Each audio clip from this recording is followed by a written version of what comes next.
Halo semuanya, kembali lagi bersama saya, Najwa Nuril Hilwi Hijriyati, dengan NIM akhir 093. Di sini, saya akan memberikan sedikit edukasi tentang apa yuk? Tentang penerapan strukturalisme dalam teori introspeksi diri. Strukturalisme itu apa sih? Strukturalisme ialah suatu pendekatan dalam berbagai bidang ilmu, termasuk filsafat, linguistik, psikologi, dan antropologi. Dalam psikologi, strukturalisme mengacu pada pendekatan analisis pikiran manusia dan pengalaman batin menjadi unsur dasar yang muncul pada akhir abad ke-19 dan awal abad ke-20. Tokohnya ialah Wilhelm Wundt dan Edward B. Titchener. Selanjutnya, penerapan strukturalisme dalam teori introspeksi diri itu membawa konsep analitis dalam pemahaman pengalaman pribadi. Dalam konteks ini, introspeksi diri menjadi usaha sadar untuk merinci dan memahami elemen-elemen batin yang membentuk kesadaran individu. Titchener sebagai tokoh strukturalisme yang menekankan observasi diri itu sebagai cara untuk mengidentifikasi unsur-unsur mentah dari pikiran manusia.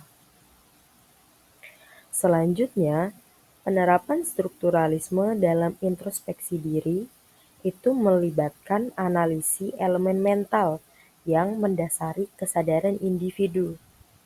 Hal tersebut mencakup pengamatan terhadap sensasi, persepsi, dan pemikiran yang muncul dalam pemikiran orang. Melalui introspeksi, individu diharapkan dapat memecah pengalaman mental mereka menjadi komponen yang lebih kecil dan dapat diidentifikasi.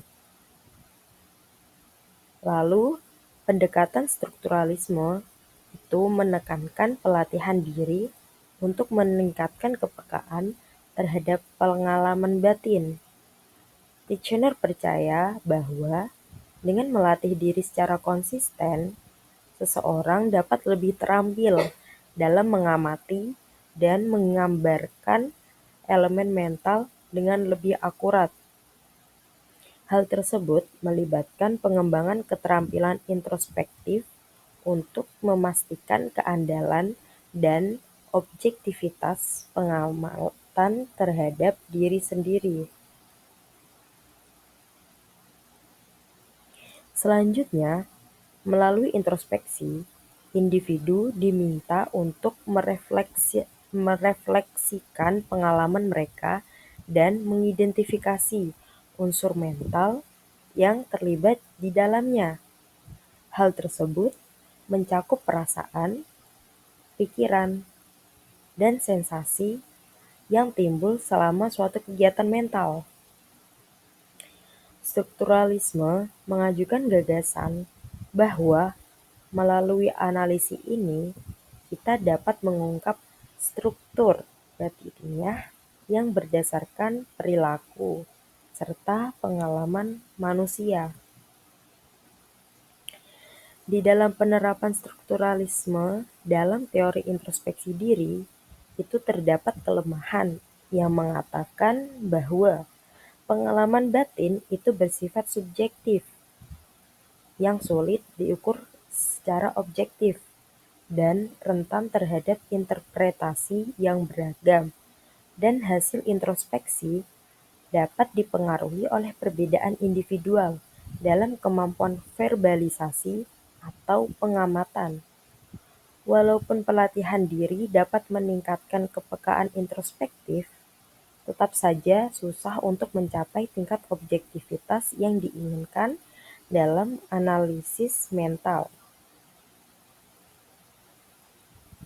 Selain itu, strukturalisme dalam konteks introspeksi diri itu sering dianggap terlalu statis dan kurang mampu menangkap dinamika perubahan dalam pikiran dan perasaan individu.